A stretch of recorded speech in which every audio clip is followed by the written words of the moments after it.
നമസ്കാരം. ജാലകത്തിലേക്ക് ഏവർക്കും സ്വാഗതം. ഞാൻ ശ്യാമ.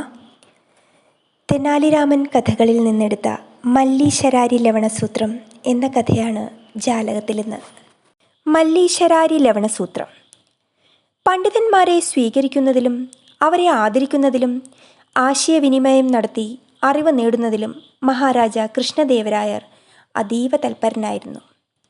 ആ ഇടയ്ക്കാണ് ബംഗാൾ ദേശത്തു നിന്ന് പണ്ഡിതനായ രത്നാകരദത്തൻ വിജയനഗര സാമ്രാജ്യത്തിൽ എത്തുന്നത്. അദ്ദേഹത്തെ യഥോചിതം സ്വീകരിച്ച കൃഷ്ണദേവരായർ വേണ്ടത്ര സൗകര്യങ്ങളെല്ലാം ചെയ്തു കൊടുത്തു. അടുത്ത ദിവസം രാജസഭാ മണ്ഡപത്തിൽ വച്ച് വാദപ്രതിവാദങ്ങൾ ആരംഭിക്കാമെന്നുള്ളതായിരുന്നു തീരുമാനം. പണ്ഡിതാഗ്രേസരന്മാരെ കൊണ്ടും കേൾവിക്കാരെ കൊണ്ടും സഭാമണ്ഡപം നിറഞ്ഞു കഴിഞ്ഞിരുന്നു. കൃഷ്ണദേവരായർ സഭാമണ്ഡപത്തിൽ പ്രവേശിച്ച് സിംഹാസനത്തിൽ ഉപവിഷ്ടനായി. അടുത്തുണ്ടായിരുന്ന ഒരിരിപ്പിടത്തിൽ തെനാലിരാമനും ഇരുന്നു. വാദപ്രതിവാദങ്ങൾക്ക് പ്രാരംഭം കുറിക്കപ്പെട്ടു.